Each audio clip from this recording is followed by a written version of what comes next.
A Portland toddler is recovering tonight after being stabbed in the stomach. But why not just put it in the yes side? Again, because we know that there are people who are voting no because they're confused. The voter's guide for the upcoming tax vote is causing controversy. Plus, as far as safety's sake goes, what is your opinion on it? Ear candling made popular by actress Jessica Simpson. Is it safe? We talk to professionals. First, fair, accurate. KVAL News starts right now. Good evening. Thanks for joining us tonight. I'm Danae DRC. First at 11, the search is on tonight for a Eugene woman who's been missing since December 28th. According to the Lane County Sheriff's Office, 41-year-old Cindy Kogel was last seen leaving her home on River Road on Monday. On Saturday, her car was found on Richardson Up River Road near Wildcat Creek. That's on Highway 126 between Mapleton and Walton. No one had reported Kogel missing until her car was found. If you have seen Cindy Kogel or have information on this case, contact the Lane County Sheriff's Department.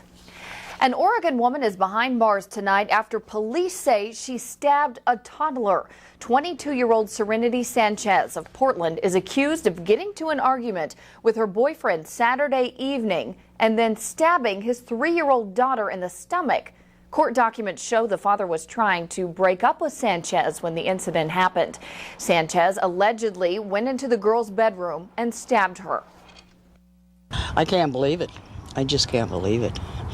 How anybody could do anything like that. Sure. Sanchez was arraigned in court today and faces several charges, including attempted aggravated murder.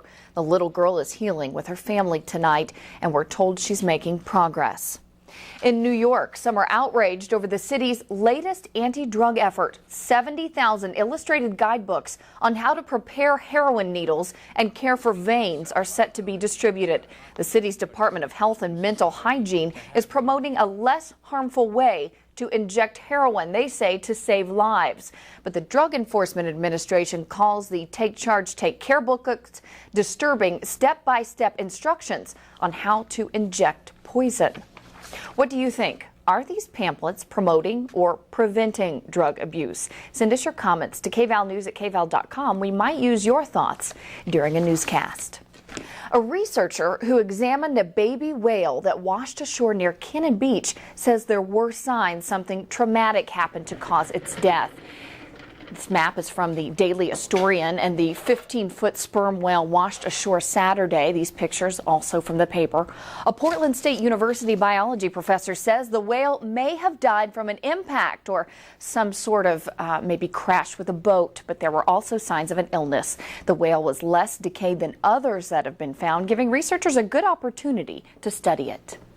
Seth Wayne is here tonight, and while driving to work after a break, I noticed kind of a steady drizzle. Yeah, we're going to hold on to that steady drizzle tonight into tomorrow and really through the next several days. So let's take a look and show you what we're looking at on our Doppler radar, where we've stopped this just before the 11 o'clock hour, and with it comes the heavier rain throughout the central and the northern half of the Willamette Valley. But for us, as Danae mentioned, that light drizzle continues. Roseburg, Coos Bay, North Bend, pretty much the same scoop. Still mild out there, 52 in Eugene, 51 in Roseburg, and pretty much the same in Coos Bay, North Bend, as well as in Newport. Expect showers, Danae, tomorrow, 50s along the coast, same here in the valley. So the mild conditions continue with 40s atop the mountains. More on our weather coming up in just a few minutes.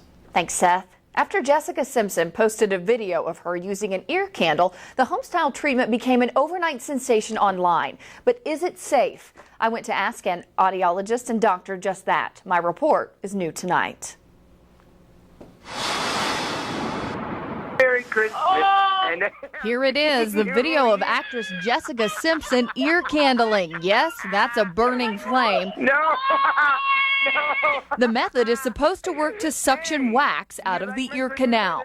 We watched the clip with Eugene audiologist Stephen Chilius. Well, is that a new candle? Yeah. It looks really good. Hope the tree doesn't go up. He says it doesn't work. A lot of times I've had people do it and they say, oh yeah, my ears are clean. Then I'll look in their ears and it's a lot of earwax still in their ears. Not only that, if you damage your eardrum, you can become deaf. Yeah, it's the wax, as it's burning, it can drip down through the inside. The FDA has not approved ear candling as a safe do-it-yourself wax remover. You need to have a professional help you. To demonstrate, I volunteer. Now Dr. Suko is going to show us a safe way to remove earwax.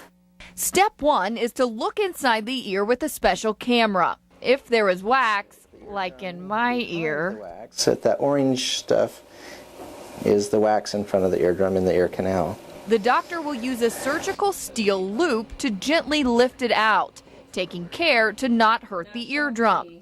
Audiologist Chilius and Doctor of Audiology Peter Suko both say ear candling might move wax inside the ear, but it won't vacuum it out. I've heard of other people getting injured. To be fair, there are many homeopathic practitioners who use ear candling and say it is safe and an even recommended procedure twice a year. They also argue it can cure earaches, ear infections, and sinus issues. The voters' pamphlet describing measures 66 and 67 have come under fire, talking now about tax votes. Several people have complained the pamphlet is deceptive. Well, the Vote Yes for Oregon campaign says they intentionally put one of their arguments in favor of raising the taxes in the section reserved for arguments against raising taxes. They say the opposition's arguments are filled with misinformation and that their side, in support of raising taxes, is filled with arguments that are very clear. They're saying it's deceptive that you put it in the against side. Again, it's if voters are reading for themselves, if they are reading what the actual argument is, there's no confusion. But why not just put it in the yes side? Again, because we know that there are people who are voting no because they're confused. People on the no side say this just isn't fair. The whole point of having a voter's pamphlet is so voters can read the pros and cons for themselves and make their own decision. A bizarre crime in Portland. A man is accused of sneaking up to women on public buses and cutting their hair. Jared Walter pleaded not guilty, though, to those charges today. He's also being investigated for going into a home and soaking a woman's hair with oil while she slept. Danielle Oliver, Walter's former neighbor, believes he snuck into her apartment, then coated her hair and pillow with some sort of oil. I started shaking and crying. I realized then that, somebody had been in our house, and it's been pretty traumatizing. It's pretty terrifying. Sheriff's deputies in the Portland area confirmed that Walter is a person of interest in the break-in at Oliver's home. Next on KVAL News at 11. Should student athletes get special treatment? Some students at the University of Oregon say that's what's happening there with the new study center. And new security measures for all travelers flying to the U.S. from certain countries. Plus, Tiger Woods as you've never seen him before. First, fair, accurate. You're watching KVAL News.